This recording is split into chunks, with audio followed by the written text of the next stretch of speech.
What is up, Republic of Gamers? Hello and welcome to ROG Pulse. My name is Jake Kalinsky, and once again, I am joined here by Jeff Campman. Jeff, how are you? Hey man, doing great. Doing great. You know, today we're doing something a bit different than we normally we dive into a specific product. We really just showcase one idea, one topic, whether it be liquid metal or something, but we're taking a broader approach to today's show because I'm in a new office.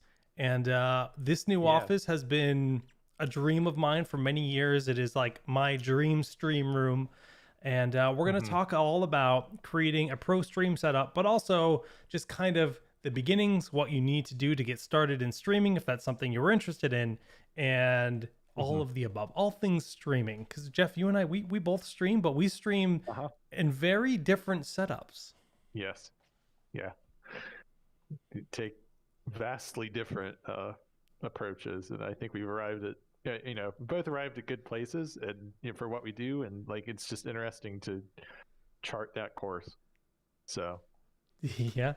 Okay, so let's just kind of get it out there. Like, you stream rhythm games, and this is a totally different perspective with totally different needs, whereas I do more the traditional let's play style streams. But I've done everything from esports tournaments to podcasts like this, where it's talking heads. That's a little bit different, and every single one of these productions has a different set of resources needed. Like, you might need more monitors for one kind of setup than another one. You might need more computers than one kind of setup. Some people might be streaming console games, which is something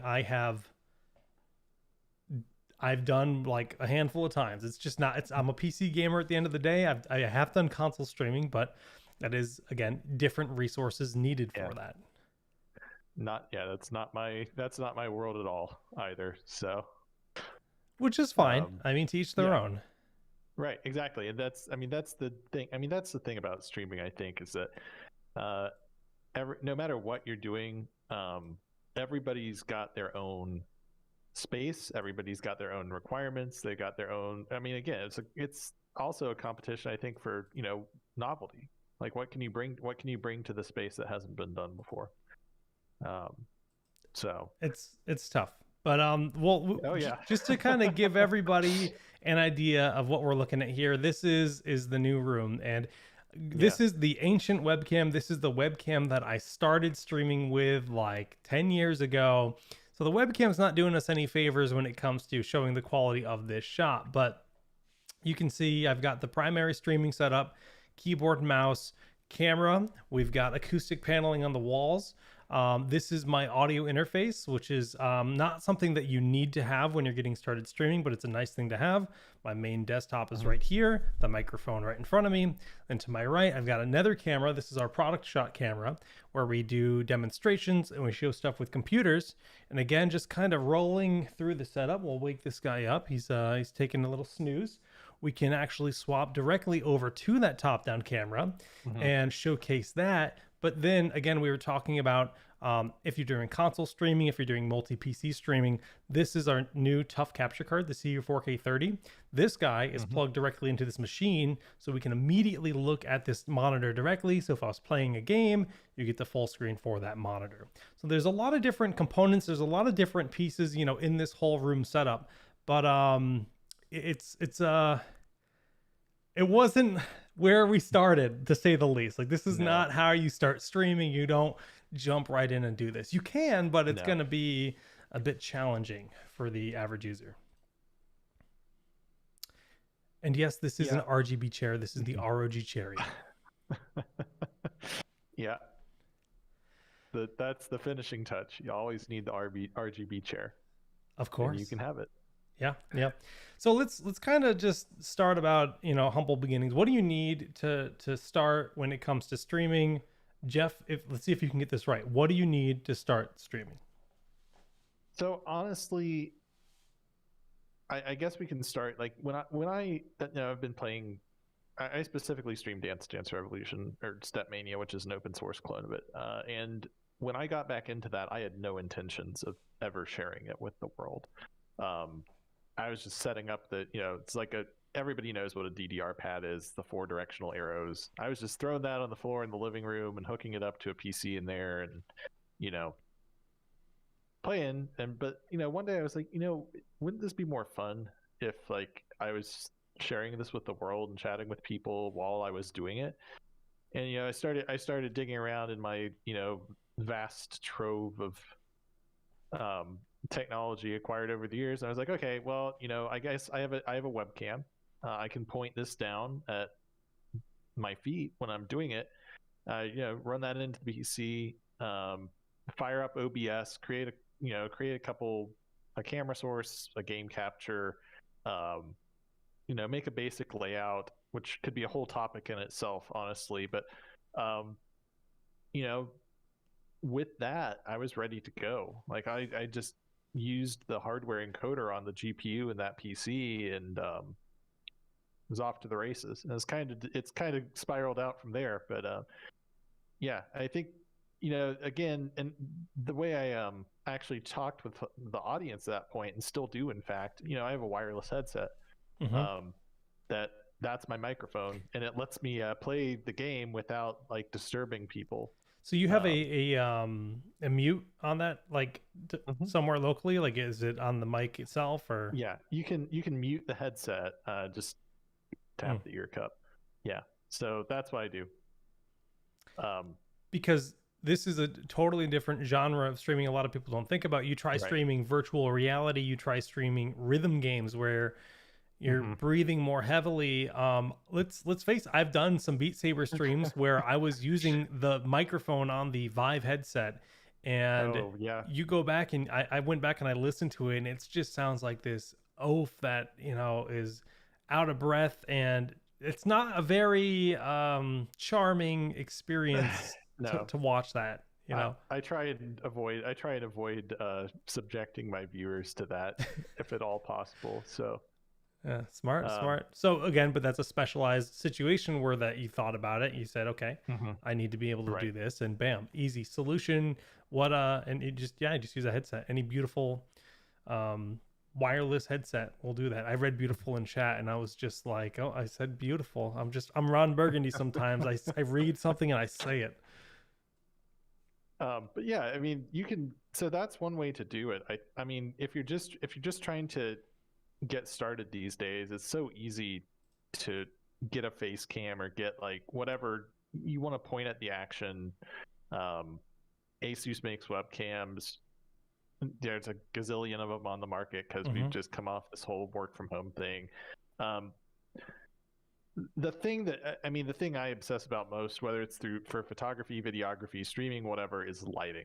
And everybody's like, it was really amusing once. Someone came into my stream and was like, well, how are you getting this to look so good? It's like, what's your camera? What's all this? And it's like, well, it's just a webcam, but I've got two like giant continuous video lights pointed at my space, so that the exposure is favorable. Like the ISO is favorable. You're not like making it all mushy. And they're like, oh. So I was like, yeah, lights. You can never forget lights. And I'll be honest, like that is one of the hardest things to get right, I think, early on. It's gotten easier. There's more resources out there available. There are some of these desk lamp lights available that you can purchase. There's name brands and off brands that have started to pop up. I actually have both in my house. I've tried them out.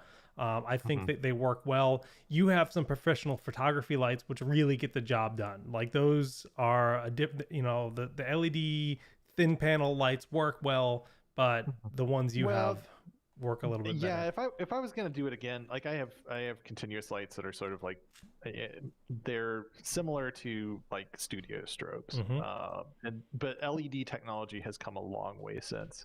So like if you got started today, like just LED panels that can throw a ton of light at you are so much cheaper than they used to be. I don't even want to think about like how much the cost has come down just because of the economies of scale and all that. But yeah, it's if you don't have light in your space, like no camera will look good. You can spend thousands and thousands of dollars on a camera, and if you're just relying on natural light, it will never look right. I mean, we can do a live demonstration because we have the technology, and I mean it is really cool. I can control my light with my phone really easily. We can go to this third person and then kill one light, and then we'll kill the other one, and you can see the grain on the screen right now. So the room looks cool. We got full RGB. You can see the chariot. It's lit up. It looks really cool. But without that light, let's go to the top-down camera. Again, looks pretty neat, but it definitely does not have the same level of clarity. You give that a little bit of light, a little bit better. We bring the light back up more, and it's suddenly you see it's white balance and correcting it, and it looks a lot better. Right. And like even for your face, like people will stream with a window behind them. And it tears at my heart. Oh, it's like that is the worst thing you can do. Yeah, being backlit. I mean, it's like okay, turn your desk so like it's facing the window or something. Take advantage of that natural light. Get it on your face. But yeah, it's just that's the kind of thing. And that's the artistic side of it. We've talked about the technical stuff, but again, it's like just think about the size of your light source, the quality of your light source. You know, is it hard light? Like, is it from the sun? Is it from the direct sunlight? Is it diffused through curtains? Is it diffused through a softbox, or is it bouncing off a wall? Like, in fact, my light right now is just one of these studio lights pointed at the wall. It's a white wall. It's just bouncing off. It's nothing sophisticated, but you know, it creates a large bounce light source, and it's soft and it's really nice. So yeah, I mean, that's again, you know, everybody's different. Everybody's space is different. And that's one of the things you have to think about. It's like, how do I take advantage of this space and set it up to best showcase what I'm trying to do? So let's kind of talk about that. When I first started streaming, it was the classic, like I bought a desk microphone. I had a crappy webcam, and I streamed from my studio apartment in New York City, where you could hear sirens in the background. You could hear somebody coming in the building. You could hear everything. People down on the street, because I lived in New York City, like you could hear it all. And this was when I started off podcasting back in like 2013. We were, you know, hosting these podcasts, and it was funny because one of the guys I ran the show with lived further up the street than I. So I was actually in Astoria, and he was on the north end of Astoria. And you sometimes would hear a siren from his microphone, and then you would hear the same siren from my microphone about 3 minutes later. And it was just like, you're getting the New York experience here, stream. But you know, that was just kind of like the basics. And back then, that was the best, you know, cost-effective setup I could get. Spend a couple $100 to basically just get that microphone and that camera, and then use the PC I had, bare bones, but it allowed me to get started. And for anybody at home, you know, I guess the first thing I'll say is microphone quality is more important than camera quality if you're getting into streaming. Right. And there's luckily there's free tools to help with microphone quality and to help with the sirens in the background. And Jeff, you use these free tools, right? Yeah. So like Jake and I were talking it before we started. Is like the advances in technology around streaming and noise reduction, all that stuff, like NVIDIA Broadcast, I could not live with. I just couldn't do anything without that tool. Like, I was talking to a friend of mine who doesn't have like a Turing or Ampere card, and I was like, oh man, I was all ready to suggest all this stuff. It's like, oh, you can't actually use that. Like, you can run RTX voice on a older GPU now. Like, the NVIDIA's made that available, but like the background replacement, the thing that's doing my background replacement, this is broadcast. The noise removal, I have an air conditioner going in here, you can't hear it because of broadcast. It's just all the stuff that used to require, and not to say that room treatment and having a quiet space isn't important, of course, but all this stuff that used to take hours and hours of research, hundreds of dollars of specialized equipment, is just now a toggle in an app you run on your PC. And that's, that has made things a lot more accessible as well, I think. I mean, yeah, let's kind of talk about just the audio space, and I'm going to give a shout out to a non-Asus product because we don't make anything like this. This is the Go XLR, and these things are hard to find right now. I feel like they're always sold out every time I look, but I used to have to have this really crazy setup when it came to my audio because basically I had a 12 channel mixer. This is what you would see a band use on a stage, right? Where you have, you plug in the guitar, you plug in, the vocals, you plug in all the different pieces that are going to send this out into the amps and mix the audio together. It's an audio mixer. Yeah. I used to have computer 1, computer 2, microphone 1, microphone 2, because my friend and I, we actually were commentating tournaments side by side in his living room. And then I would have like an iPad or a phone, or I think it was a Windows Surface or something, just some crappy tablet that's literally just an MP3 player. And that's run into one line. And all of this is mixed into one line, or into separate lines, so that I control all the audio for that. And this is tons of pieces of gear that have to be, put on my desk and take up tons of space. This little device replaced all of that gear for like $200 or something. And it's just crazy at how much better streaming. This can also do voice modulation and other stuff, features I don't really ever use, because as much as I'd like sounding like Darth Vader, I don't need to do that very often. But it's cool. It's really nice to see, the software advancements with, ROG. We have 2-way AI noise cancellation on all of our motherboards and laptops. The NVIDIA stuff is really good. And then, tools like this. And there's other companies making things like this now. Maybe someday we'll get a sweet ROG panel. Let's go. I can dream. Anything can happen. Yeah. But yeah, I mean, I guess that's also one of the nice things about competition in the space and maturation of solutions in the space. Not to sound too business-like, but it's like all this stuff, obviously you have the trailblazers out there, mad respect. But if you want to do this now, it's just like, okay, it's very plug and play. The barrier to entry is very low, and so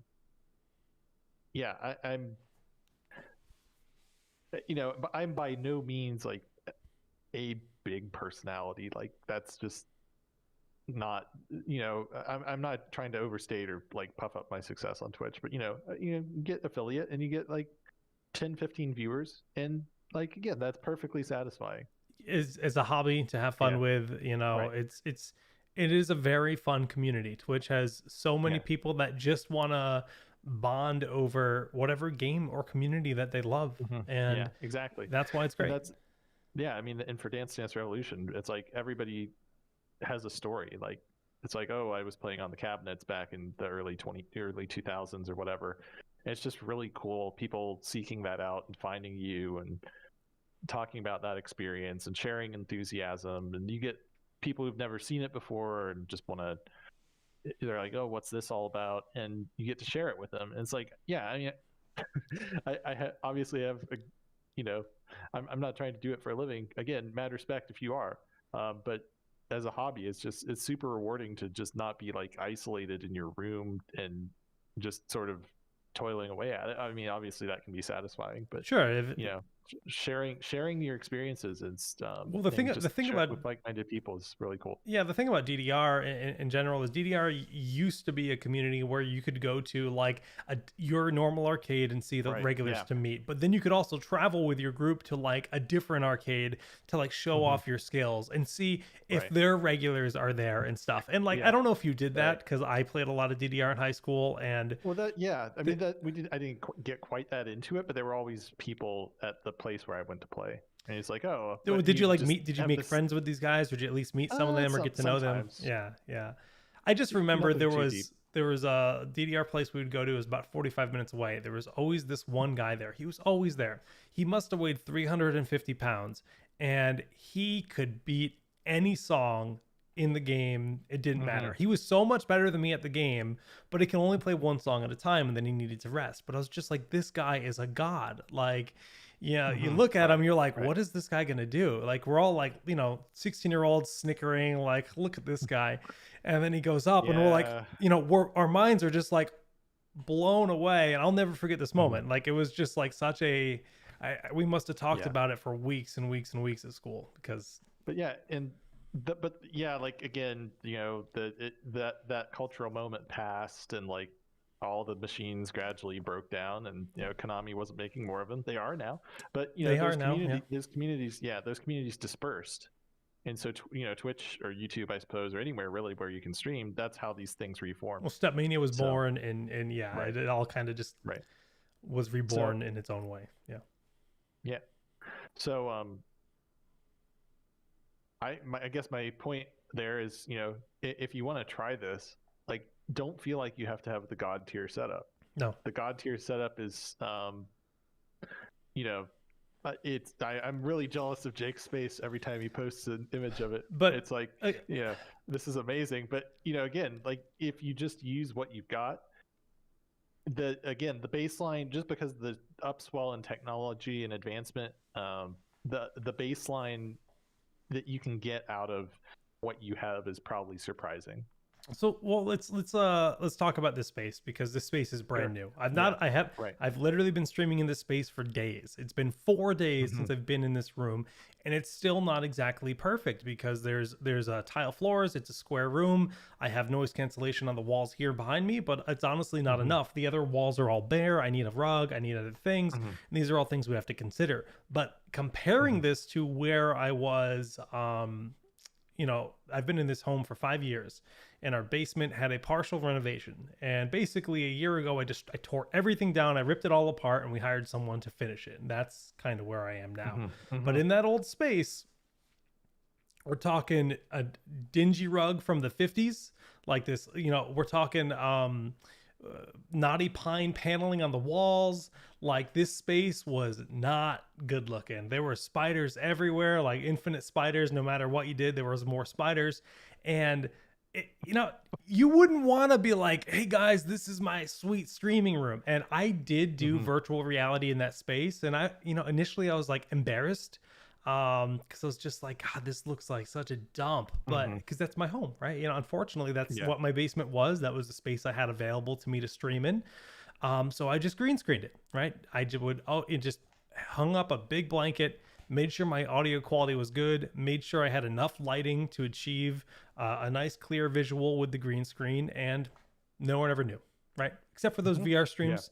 Then it's like, okay, now you're seeing my my lovely 50s basement. But it's cool. You got to start somewhere. You gotta set yourself goals for the future. You gotta start realistically, and learn a lot as you go. Learn where you want to grow things. But anyways, what are you gonna say? Oh no, I was just gonna say, I mean, it's, again, just get started, because then you'll constantly be looking for ways to, like, make it better, and you just won't know what you need to improve until you start. And, like, I think, like, VR is an especially interesting challenge. We were talking about green screens, and, like, green screens are difficult to use, just because of the lighting required. It's like, if the lighting is uneven or there's a wrinkle in your surface, it'll show. Like, obviously broadcast isn't perfect either. Like, you can see a little around the headphones, with that. But so nothing is perfect. But VR, like, immersive VR is a whole different thing. And, like, it was, we were talking a while back, I think, before this space was made real. It's like, okay, let's make it all green, and then you can that was the original concept, was green walls, green floor. This space was going to be a giant VR playroom. But the more I thought about it, the more I decided, the thing about that is there has to be a ton of light all the time, and that is straining on the eyes. It really is. So that's something that I like to lean away from. Yeah, plus you get a green cast on everything, so it's really not a multi-purpose space. It's not a multi-purpose space. You couldn't run a stream like this from it. No, it wouldn't look good. It would look a little bit weird. Like, we do these specific product shots. You want this to have a green glare on it all the time. Like, that wouldn't be great. No. But so yeah, there are, like, cool little green box rooms you can put up. Like, there's a company that sells them, but I don't know. I've seen some cool Beat Saber streams, but again, those only work for a game where you're standing in place and playing for the most part, and it's not that practical overall. Someone asked me to show Stream Deck. I actually do not. I own a Stream Deck, but I actually do not use it for streaming because I'm old school. I trained myself to do all the commands and stuff via numpad, and it's just something I've been doing since the beginning, pretty much. Yeah. And I just never, I can't break that. So I use my Stream Deck for specific games that I need a lot of commands with, and that's it really. I also don't like having that additional piece on my desk personally. I like my desk to be as clean as I can. Yeah, that's again, like these things make life easier, but they're not essential. Like I have a couple scenes I switch among on my setup, and again, it's just like, oh well, I mean, I could get a Stream Deck, but I really just bind things to the numpad. Yeah, and you can do a lot of cool stuff with the Stream Deck. I'm not trying to say it's a bad tool. No, it's definitely a good tool. I think one of my buddies has one. It's essential to what they do, but yeah, again, it's not something you need to get started. No. OBS, because we haven't talked really about software at all. But OBS is so powerful these days. Like you can work around what you have.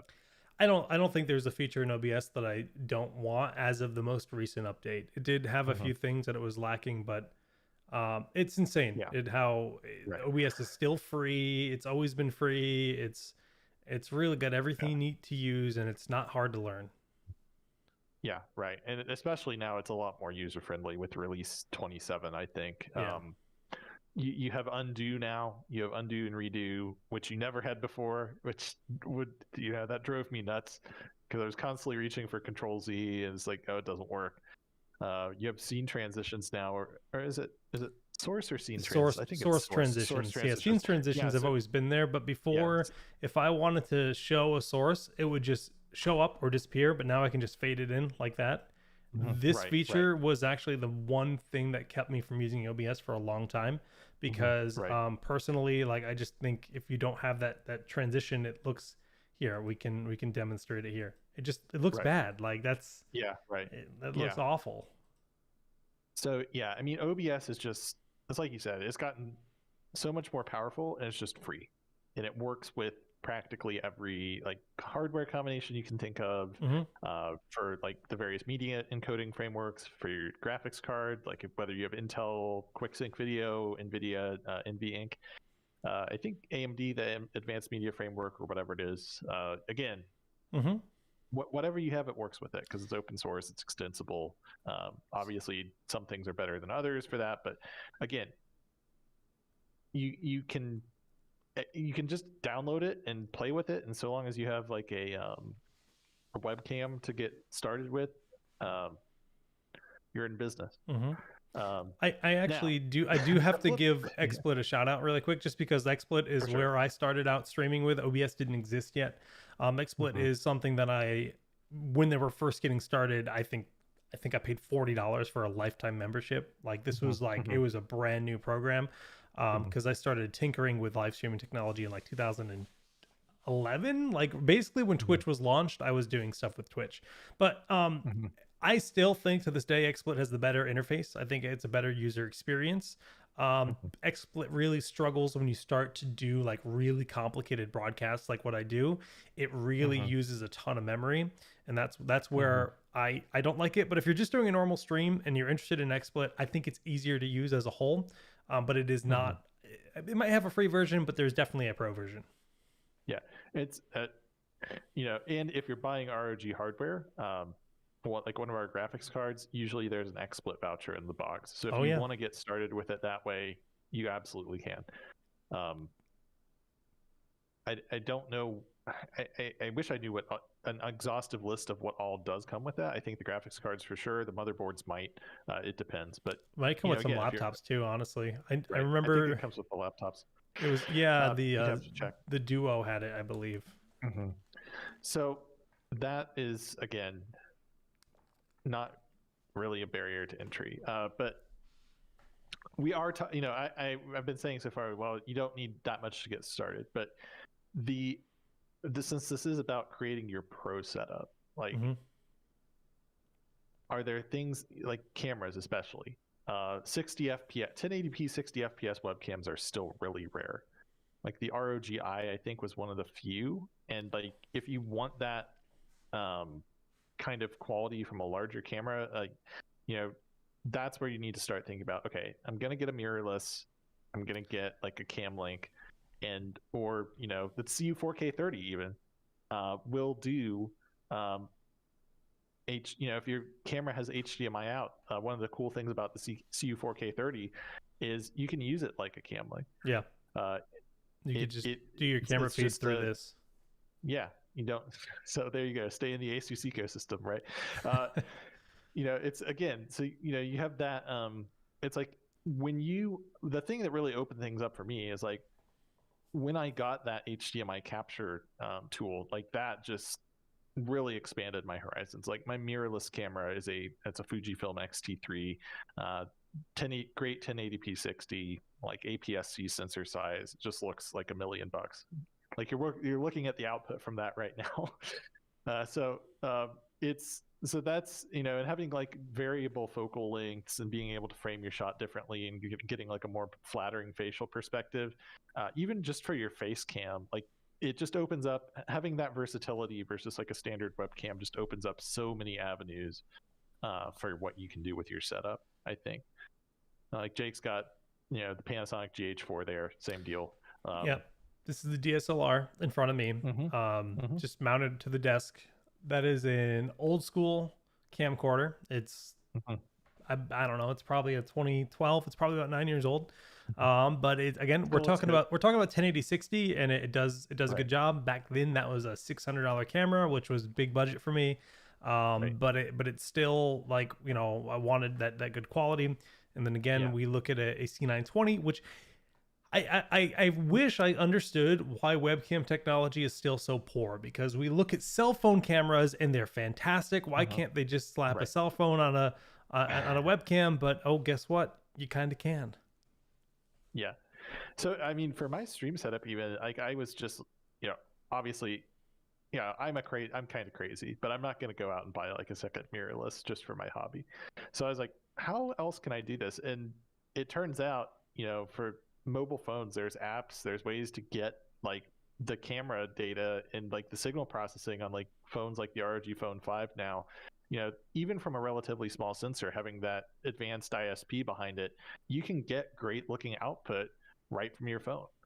And so for like my full body view and my DDR streams, that's what I do. Just put a camera on a stand and that's it. Put your phone on the stand. Yeah. Your phone specifically. And use your phone webcam as your. It's sending wirelessly a signal to OBS, and there's Android and iPhone. They both support this kind of technology. I've tinkered with it. Right. It's awesome. So that's right. That's another awesome thing you can do. Is just like if you need multiple camera views and you're like fretting over, man, I gotta drop thousands of bucks. Like, no, you don't. You've got probably a surprisingly awesome camera right there with your Android phone or your iOS device, although we shan't speak of that here. But yeah, I mean, again, that's the wonders of technology. We've come so far. Like you wouldn't even think of like cell phone video even 10 years ago was just like, oh, this thing can take moving images. Wow, it was pretty bad. And now it's just the image signal processing that you can do on even a smaller sensor like that has come so far, and so it's like use what you got. Like again, this is what's so fun about this hobby is like it's the resource. It just forces you to be resourceful. I really want a new mirrorless. I actually have never owned a mirrorless, so that if I'm like looking at like what is the next piece and like the last piece I need for my stream setup, it's pretty much a mirrorless camera. But so we've covered I think we've covered everything but the PC at this point. Yeah, and before we jump into that, somebody was asking about what Ryzen this is. This is the Strix G Advantage Edition that we're showing off. I've been gaming with this lately. It's an all AMD machine. Ryzen 9 5900, and then it's the 58 Radeon RX 6800. I keep saying 5800. Yeah. Okay, thanks for sharing. There are 5000 series mobile GPUs. But this is the latest and greatest. It's the Navi RDNA2 RDNA2 architecture, fully ray tracing capable. just a really awesome laptop. I'm jealous of this laptop too. Jake's been playing a lot of Resident Evil on it. I played the entire game on it, well, half the game on it, and right. averaged like 100 FPS on this 15-inch laptop. $1,600 for this. It's quite the bargain. It's really awesome. Yeah, lots of bang for the buck there. But yeah, so yeah, I think again we've talked about everything but the PC. Yeah. So people at this point, people are probably wondering. It's like, well, how do I get two PCs? Do I do single PC streaming? Right. What? Like what? I don't know, probably 5 years ago, maybe even less than that, 2PC streaming was still pretty much the norm. And the way that 2PC streaming would always be achieved initially, well, as apparently that laptop decided to go to sleep, would be to use the capture card to send the feed from this computer to the other computer. And that's what I've been doing for dual PC streaming. I've been gaming on this PC, and I've been sending that to my desktop to let my desktop encode. Now, as PC technology improves and streaming requirements haven't been going up, they've been staying the same. We're at 1080p 60 FPS is pretty much the max that's supported. This will change. Twitch is already talked about what is it called, 1A encoding. I always AV1.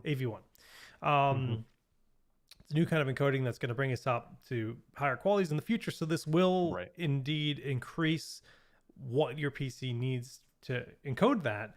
But go ahead. I think, I was going to say, like 1080p 60 at 6,000 kilobits per second. Like everybody looks at that, I think, as like, oh, I have to do this. It's like, well, actually, if you're not like if you don't have access to, if your viewers don't have access to transcode on Twitch, you don't actually want to do that because it might prohibit some people with lesser internet connections from watching your thing. So True. you might be surprised with what you can get away with. But yeah, the debate between dual and single PCs these days, I think, especially once CPU core counts in mainstream systems started to rise with Ryzen, the ability to get like 6 or 8 cores and like 8, 12, or 16 threads in your like mainstream motherboard has really democratized. It's like, I don't really need dual PCs anymore. Whereas in the past, where I don't know, four cores were more typical. It's like, okay, well, that's not really enough to do software encoding and run a game on the same PC unless it's like a really lightweight game. So that's been a revolution in technology as well. It has, and certainly the sky's the limit now. Obviously, there was a period there with like Threadrippers where you could get 16 cores, 32 threads, and then that became or 12 cores and 24, and then that became more accessible with I think Ryzen 3000 and then 5000 after. We're to the point now where I think unless you're doing something really specialized, or you've got thousands of viewers and you always need to like have your face cam up, and like a crash would ruin if like the stream going down would ruin your audience's experience. It's like, okay, well, you can probably just any like recent PC probably has the power to do single PC streaming, especially with the quality of like the Turing and Ampere NVEncs now on the GeForce cards. I think it's also good to consider what you're gaming though, because every game has different requirements. Some games use more CPU, some games use more GPU. You can encode using your CPU. Traditionally, that's how it would be done, but nowadays we have NVEnc encoding. NVEnc is basically NVIDIA's encoding. So if you have an NVIDIA graphics card, you can use that to basically utilize the graphics card to carry that weight and allow your CPU to be free completely to play with the game. Right. And again, in different games, it might be better to do one or the other based on what that game's using. And we also have to consider: are you trying to game in 4K, and are you then downscaling that to 1080p for your stream? That's obviously going to increase that's going to limit what you can do, because I actually there's what's called NDI. And NDI is something you can do locally, where you send basically your entire stream mix, everything about your stream. You send this stream from one computer to another computer.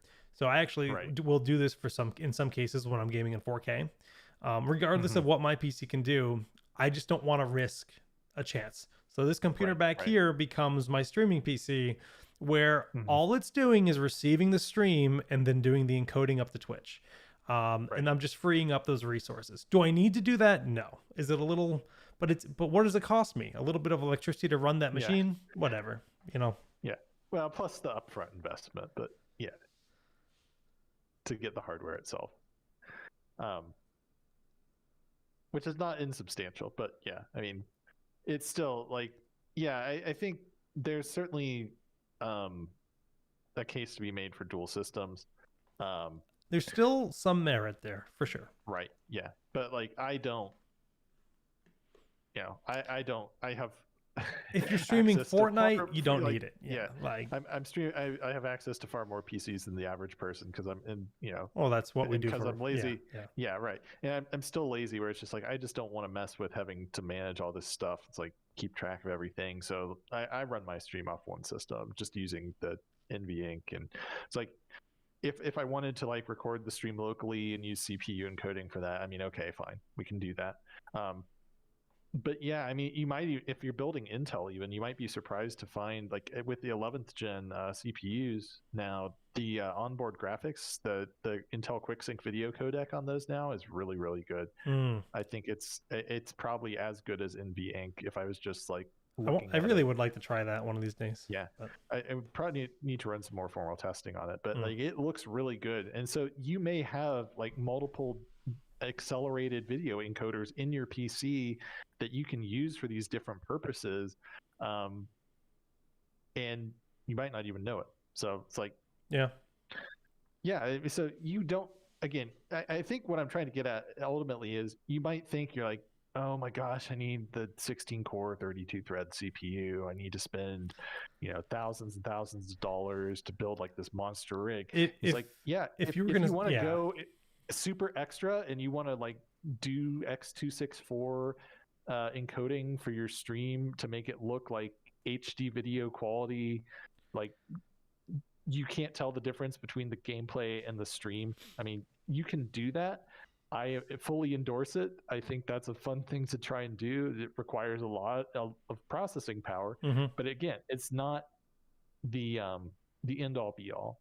Well, let's talk about just kind of making a budget streaming PC, and then some things not to do if that's what you're doing. So I've got a Ryzen 9 5900, my glorious new build right here. It's just it's everything I ever want for PC streaming. It's got it all, right? I don't have to worry about it. Right.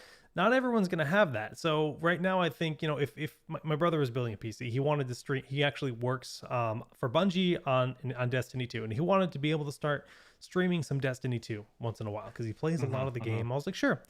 And I told him to buy a 5600. I said, buy a Ryzen 5600 and you're going to be set because, frankly, you don't need crazy processing power for that. He's just doing 1080p gaming and it's going to work really nice for that. Now, when you're doing this and when you're choosing to do this, one thing that I've seen so many times on Twitch is there will be someone that has like an okay computer. And then they buy one of these stream like graphic packages that have tons of animated assets where it's their YouTube and their Twitter, and it's got like a animated border around it and the background's animated, and then there's like all these different things flashing and stuff. That every single one of those files is a video file. You're essentially running like 20 video files in your presentation, and you're bogging down your PC drastically to be able to do that. You need a powerful PC to just be able to maintain your OBS presentation. Never do that. Go simple, have a good quality stream. Honestly, there's more character if you make a crappy overlay yourself. If that's not your forte, just make something simple, something that has your name on it, and have fun. Don't waste your money on these flashy things, especially if it's going to bog your PC down. Right. Yeah. So, but yeah, I think again, like the fact that we have accelerated video encoders now that are of such great quality, it's like you don't have to go out, like even I think as of the 16 series super cards. Like they brought the NVInc from Turing down to even those basic graphics cards. So more likely than not, if you have like a 16 series super card, you have access to a great encoder. You don't need a ton of. My 1080 had it even so. Well, the quality of the output improves generation to generation. That's true. Many NVIDIA cards have this encoder, this accelerated encoder, but it's like the quality it's like it was fine. The quality just took a big step up with Turing, which is the 20 series and 16 series super. So like if you have one of those cards, you have the tools to make a great stream probably already. So, and OBS defaults to pretty much the ideal settings. You don't have to change. You don't have to mess with it. You choose NVInc. You pick your bit rate. If you're streaming high quality 1080 60, you basically want a 6,000 bit rate as long as your internet can support that. And that's pretty much all you have to change in your settings. Yeah, right. It's not like the video encoder gets better. It's like if you buy like a 30, I don't know, you're going from like a 3060 to a 3090. It's the same NVInc across all of those. So you don't have to worry about that. So when you're plotting out a streaming PC these days, that's like the entry level. The place it starts getting tricky is, again, it's like if you're going for the real high quality approach, and you do want that, and you do want to use software encoding on the CPU with X264. That is a massive workload. If you take it like to I think fast is the point where it really starts. That separates the lower end CPUs from the higher end stuff. It's like, okay, it's like, do I have 8 cores and 16 threads? Do I have 12 cores and 24 threads? That's like, you have to start thinking about, like, is this going to overload my CPU? Because there is no like rate limiter or like. And OBS will tell you when it's being overloaded. It'll tell you. Right. But that you can't, like, there's not something to protect you from that. No. So that's where you really have to start thinking about, like, do I have enough resources? And honestly, at that point, it's like, it really does just become easier to throw hardware at the problem. And, it's like, leave yourself enough headroom for that, like, godlike streaming setup. And, moving it up to like fast encoding and stuff, that's when if you're doing high frame rate FPS, that's when that becomes really important. Some games just will look like games with a lot of grass. With a lot of grass is torture on video encoders, and so you really do want that extra processing power. It's such a weird thing, but that is what, like, again, it's like if you're playing I don't know, Arma or PUBG, PUBG, maybe, so anything with a lot of grass in it, and you're like, man, this is just like blocky as heck. And it's like not looking good. I remember I used to have to turn my grass settings in the game to the minimum, just because it would run like really poorly on stream. Right. So yeah, I mean, that again is where you start. It's like, okay, well, this is where we get into the really niche. It's like, okay, I need more CPU cores. I'm gonna play with software encoding. Maybe I'm gonna do a high quality local recording, but yeah, I mean, that's where you, again, but that's where that you is start to a whole nother resource being used, though, if you local record as well, because I oftentimes don't anymore. My internet's reliable enough where I've it's a bad habit to not local record, especially these shows. But I honestly don't do it that often anymore. And it's like, if you're satisfied with the quality of your Twitch VOD, I mean, yeah, you probably don't need to. And again, it's like, you can, unless you're just I'll just put this straightforwardly. It's like, unless you're a huge like perfectionist, it may not be necessary. Right. I know you often do, because you delete your Twitch VODs because of you don't music copyrights is a thing. Yep. Music copyright is a thing. I don't want to run afoul of that. Smart. So, but yeah, I do save that for my own benefit. But again, it's like you have choices. You can use. I don't use like like super high quality software encoding for that. I'm just like, okay, well, you just do recording, same as the recording encoder, same as stream settings, and like the graphics card will just create a separate local recording for you. This is one of those situations where you could also use NDI, where you could send the NDI signal to a second PC or just like a laptop, and then just click record there, and boom, done. Yeah, right. Yeah. And again, there's so many ways to crack these nuts, right? You know, every problem has so many solutions. But again, it all comes down to your individual setup and like what you're trying to accomplish, what your goals are, like how big your audience is. And again, the nice thing is, you know, no matter what you're trying to accomplish, like there's a PC, there's like a motherboard, there's a laptop, there's a you know, there's a setup out there that you can tailor to your needs. As we are running out of time, I did want to you just mentioned, you know, motherboard. That is one thing that I never thought about too much. You know, I've built quite a few PCs for my stream setup over the years. And this one I built, you know, maybe less than a month ago, I'd say probably 3 weeks ago. And the number one thing for me was I have too many USB devices between my audio interface, my mouse, my keyboard, my cameras, plural. When I play flight sims, I've got dual flight sticks, I've got foot pedals, I've got sometimes a stream deck. I mean, you name it, there's just way too many devices. And the average motherboard supports what, 7 USB devices? Maybe 6 to 8. Yeah, you know, 7. Yeah, let's just say 7 as a medium. Sure, that's not enough for me. Now, the average streamer, you're running one camera, you're running a mouse, keyboard, whatever. That's it. You're going to be fine. But for me, I had to go. I got myself an ROG Strix Crosshair 8 Hero, and this motherboard has USB ports to spare. It's insane. I mean, it's just such a beast of a MOBO I think that one has 12 on the back alone. I think. Yeah. And then I've got 2 on the front of the case. Maybe 3 on the front. I think there's a USB Type C. Right. Yeah, there's 3 on the front. 15. I mean, right. Probably even more if you have all the internal headers occupied. And yeah, I think that's, again, it's just one of those things you don't really appreciate until you start trying to hook all this stuff up. Like I have an X299 board. It doesn't have enough USB ports. Like X299 is Intel's high-end desktop platform. It's a really nice motherboard. Don't get me wrong. But I filled up each and every one of them. I'm like looking for more, and I'm like, well, I'm just gonna have to start unplugging my VR headset or whatever. That sucks, though. Who wants to do that? Like every time you go to stream, like. So it's like, if you're wondering, like, why should I get a high-end motherboard? Like, this is why. It's like, so you don't have to worry about it.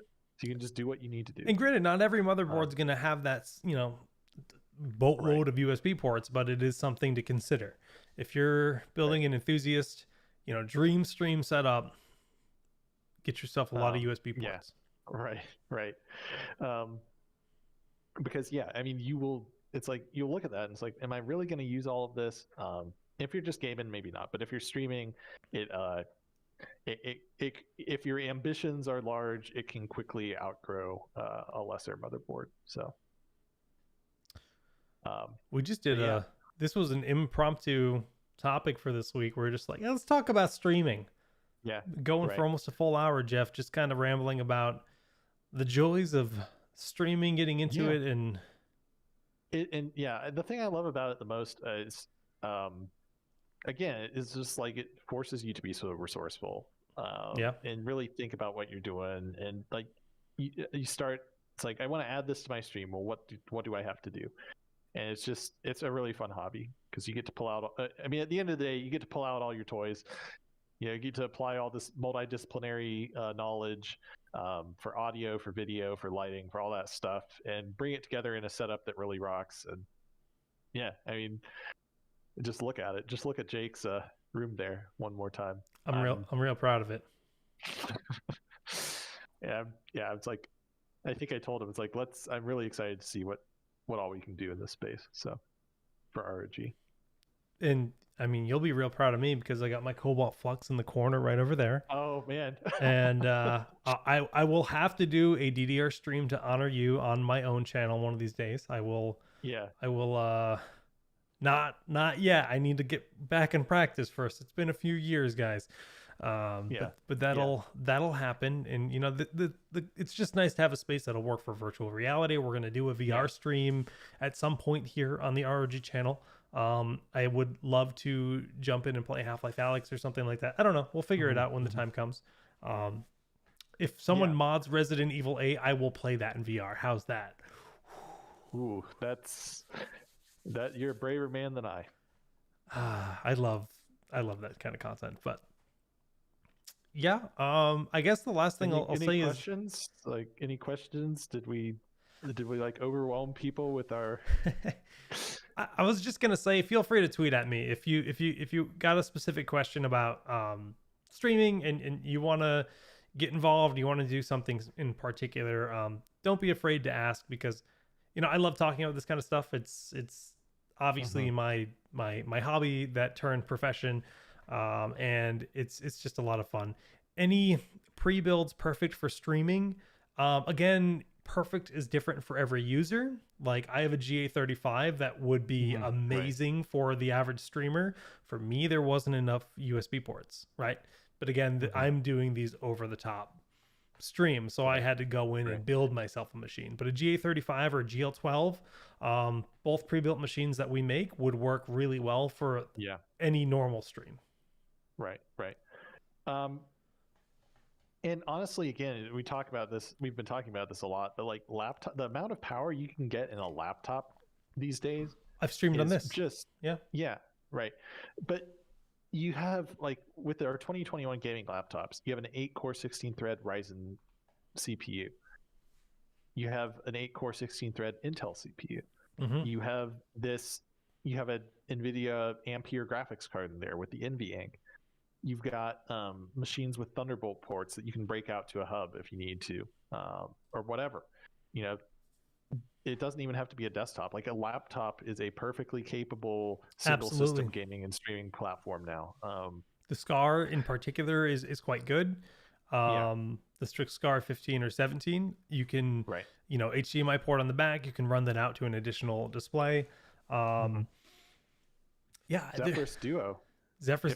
If you want to pull out all the stops, you can get a Zephyrus Duo 15, and you got that second screen right there above the keyboard. You can put all your stuff on it. Or your chat. That's like, you know, your stream tools, your chat. There's actually works with Gamecaster specifically, which is interesting. Right. But yeah, I mean, again, like the ROG machines are awesome. But even the Strix G, which is our most attainable one, again, same like 6-core 12-thread, 8-core 16-thread CPUs in there. Same GPU power. Like those machines are totally capable, and they're readily available in the market right now. So I mean, don't limit yourself to a desktop. There's even Nubage in chat who we know bought a Flow X13, replaced his desktop, and he just went with a Flow, and he went with the dock station, and he's saying would never turn back. Amazing. Wow. Glad you're enjoying it, man. Yeah. But yeah, I mean, if you look, sorry, I'm gonna just plug here. Sure. But yeah, if we do hands-on articles on rog.asus.com where we will like put these things to the test, like we'll load it up with, you know, the game. We'll load it up with the NVENC encoded stream. We'll do like a local recording, hitting all 8 of the CPU cores. These things do just fine. It doesn't make for choppy gameplay. It doesn't, that makes for a perfectly stable stream. It's just really amazing what you can get out of a gaming laptop these days. Like even the Flow X13 has an 8-core 16-thread CPU in it. That's just crazy. A 13-inch 3-pound laptop. It's a tablet, but it's a gaming laptop. It's incredible. Yeah. So any of these things can serve as like the foundation of your stream setup if you want them to. The DIY desktops are just fun to build. Well, obviously we're very plugged. We've been doing it for 15 years, and we got to be honest. Like my desktop is silent, right? Whereas a laptop that you're pushing is gonna have, it's a very small space. The fans are going to be a little bit louder. And again, wonders of NVIDIA broadcast. True. Toggle it on, that all goes away. Mm-hmm. It's magic. Well, guys, or AI noise, two-way AI noise canceling. Yeah, goes away. Right. that is all the time we have for this week. But again, feel free to tweet at us if you have any questions, or tweet at me. I'm not going to offer Jeff's Twitter up to stream advice, because while he is, I gotta say, I gotta just compliment your stream, because it does look really good. It's very clean. You've made all your own overlays. So I mean, nothing to knock there. But I've when it comes to running podcasts, tournaments, normal Let's Play streams, you name it, I've done outdoor streams at my fire pit. I've done streams in hotel rooms at conventions where we're just covering BlizzCon and stuff, like on the road. I mean, I've done I love a new challenge when it comes to streaming. Yeah. Jake has done it all, and I haven't done a bicycle stream yet, but that's something I've been wanting to do. I wonder how we could work that in. We'll have to figure that one out. I need like a backpack.